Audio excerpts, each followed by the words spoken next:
वैसे तो ये जो क्वेश्चन है वो सीबीएसई 2023 में पूछा गया है, बट सीयूटी टाइप के एग्जाम के लिए ये एक अच्छा क्वेश्चन है। इसमें क्या बोला गया है, sum of order and degree of the differential equation. इस डिफरेंशियल इक्वेशन की ऑर्डर एंड डिग्री के ऊपर क्वेश्चन देखो हमेशा एक सीबीएसई एज वेल एज है ना सीयूटी में भी पूछा गया। अगर आप सीयूटी के प्रीवियस ईयर क्वेश्चंस को उठाते हो 2022, 23 और 24 के, तो सभी ईयर्स में ऑर्डर एंड डिग्री के क्वेश्चंस पूछे गए हैं। तो भैया इनको ध्यान से कर लेना, ठीक है। चलो इस क्वेश्चन को करते हैं, कैसे करना है देखते हैं। डी अपॉन में डी एक्स ऑफ दिस, मतलब मुझे पहले तो यहाँ पे डेरिवेटिव करना है किसका, Y D Y upon D X की पावर 3। ओके ठीक है, बढ़िया करते हैं जी डेरिवेटिव। अब डेरिवेटिव का रूल क्या होता है कि भैया चेन रूल लगाओ, पहले पावर आगे आएगी और एक पावर कम होगी। ओके ओके है सर। और इनटू में फिर अंदर वाली जो टर्म है, अंदर वाली टर्म कौन है, ये है, इसका डेरिवेटिव चेन रूल जिसे बोलते हैं।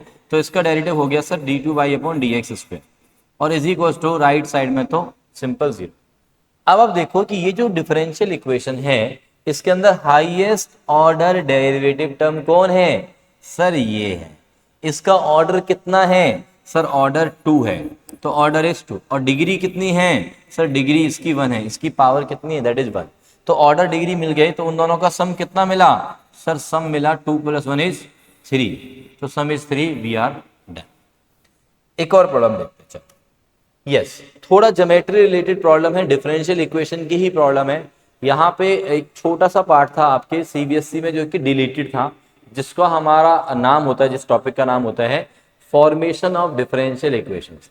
तो यहाँ पे हमसे फॉर्मेशन ऑफ डिफरेंशियल इक्वेशन मांगा गया है कि डिफरेंशियल इक्वेशन क्या बनेगी, फिर उसकी शायद ऑर्डर और डिग्री की बात कर रहे हैं। हाँ यस, उसके ऑर्डर एंड डिग्री की बात कर रहे हैं। तो देखो जरा, order and degree of the differential equation of differential equation किसकी, family of parabolas having vertex at origin and axis along positive X axis. तो पैराबोला जिसकी axis of parabola positive X axis के अलोंग होती है, तो parabola तो ऐसे बनता है, वर्टेक्स एट ओरिजिन पे है। तो ऐसे सभी पैराबोलास की डिफरेंशियल इक्वेशन बनानी है पहले तो मुझे। अब ऐसे सभी पैराबोलास जो होते हैं उनकी इक्वेशन का फॉर्मेट क्या होता है, सर उनका फॉर्मेट होता है y² = 4ax। अब इन पैराबोला की जो फैमिली है इसकी डिफरेंशियल इक्वेशन, यानी कि इसको डिफरेंशिएट कर लो, इसको डिफरेंशिएट कर देते हैं, तो ये हो गया 2y और इनटू में y1 = 4a।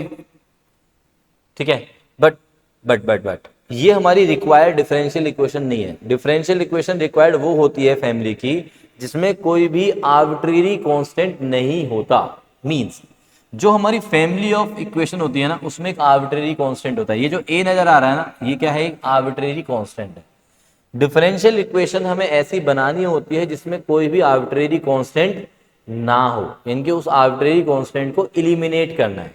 ठीक है, तो उसके लिए मैंने क्या बोला कि यार ये जो 4a की वैल्यू है, 4a की वैल्यू ये आई ना डिफरेंशिएट करके, इस वैल्यू को 4a की वैल्यू को इसमें पुट कर दो।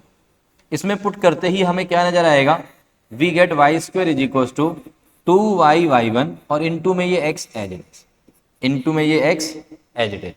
अब ये जो इक्वेशन है ना, ये क्या है, हमारी डिफरेंशियल इक्वेशन है required. That means this is the differential equation of family of parabolas having vertex at origin and axis along positive X axis. ये हमारी डिफरेंशियल इक्वेशन। इसका ऑर्डर एंड डिग्री चाहिए। तो इसका ऑर्डर मतलब इसमें डेरिवेटिव वाली टर्म कहाँ है, सर ये रही डेरिवेटिव वाली। इसका ऑर्डर कितना है, इसका ऑर्डर सर 1 है, इसका ऑर्डर 1 है। इसकी डिग्री कितनी है, सर इसकी डिग्री भी 1 है। ऑर्डर एंड डिग्री का क्या पूछा है, अच्छा वैल्यू पूछिए बस। तो ऑर्डर एंड डिग्री की वैल्यूज क्या है, 1 1, यानी कि तो वी आर। ठीक है, ओके देन, टेक केयर बच्चों, ऑल द बेस्ट।